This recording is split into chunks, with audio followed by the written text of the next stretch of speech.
Having high streams, having high charting, and a lot of awards does not necessarily make a group better than another.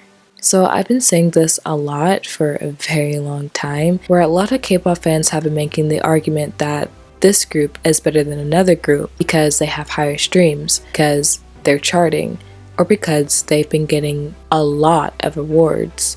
While I can understand that a group who has had very high sales and high streams and gets millions of views on their music videos and more definitely helps when it comes to the group and its company's income. It shows how many dedicated fans they have and kind of where they stand in the music industry. But at the same time, just because this group has all of these achievements doesn't mean that a group that are technically not on the same level when it comes to numbers and awards aren't as good or as talented as them.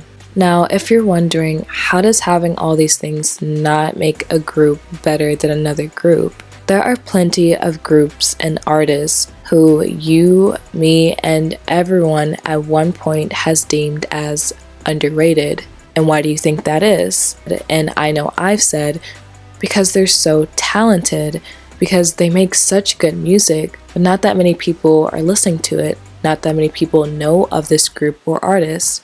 And that proves that just because they're not getting as much recognition as this other group or artist doesn't mean that their music sucks, doesn't mean that they're not talented. It most likely just has to do with other factors, like their company's way of promoting them, what kind of music they make, because everybody has their own preference if their music is seen as digestible by the majority of the public. And sometimes it's just the case of an artist coming out at the wrong time. Sometimes other artists overshadow these really talented groups or singers or whoever. It happens, and it's really sad whenever it does. But again, that doesn't mean that that person wasn't talented enough at that time or their music wasn't good enough. It just so happened that it wasn't their time. And this doesn't mean that they'll never get their shot, but this also doesn't mean that another time will come for this artist. This is also where I want to get into the reason why a lot of quote-unquote mainstream music causes a lot of artists who are seen as either not as talented or don't make as much as quote-unquote meaningful music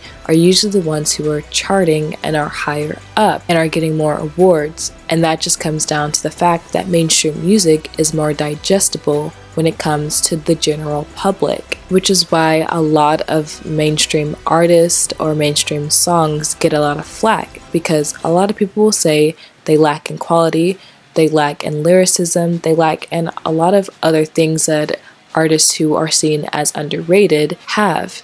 Now, this isn't always the case. Like I said, there's plenty of artists who are getting a lot of recognition and make high quality music, have amazing lyricism, and so on and so on. It really just comes down to the timing of everything. It really comes down to how you're being promoted, and it even comes down to the power you hold in the industry. I think a lot of people forget about how much power knowing somebody in the industry who is also of a big name or knows other big names can have an effect on your career, which is why I always find it really funny whenever people start arguments about who is better than who, whenever majority of the time that's not the argument that should be made. Music and artists are all preferences to different people. And the funniest thing about it too is that K-pop fans and fans of Western artists and more will talk all day about how things are rigged, but will still argue about numbers.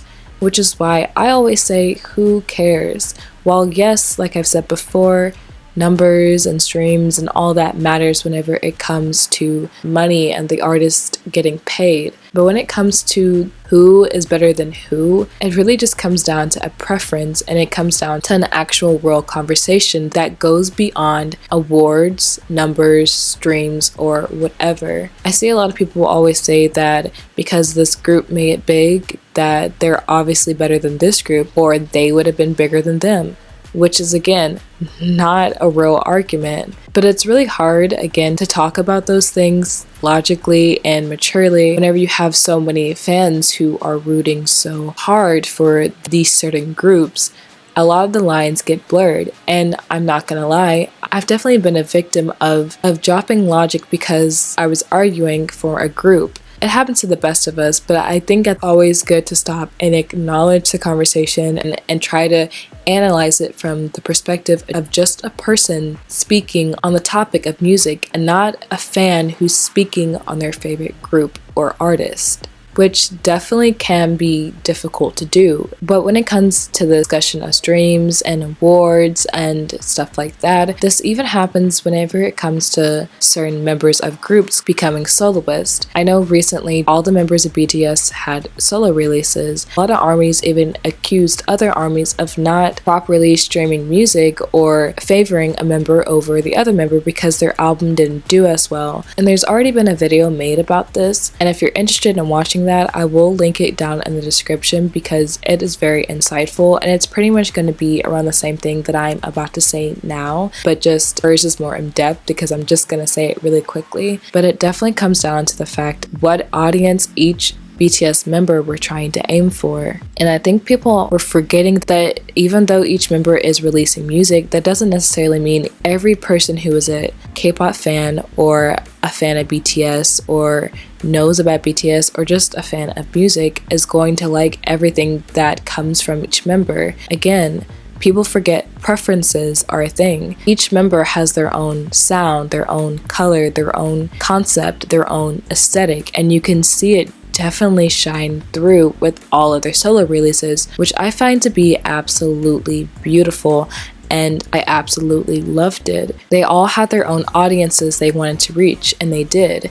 I also think people tend to forget that just because ARMYs might like BTS's music altogether doesn't necessarily mean that they'll like what they release as soloists, and that's okay. But that's really all I have for this video. Thank you guys so much for watching. I hope you guys enjoyed it. If you did, please like and subscribe. Check out my other videos. Hopefully I'll have new videos coming out very soon. I hope everyone has a fantastic day. Bye bye.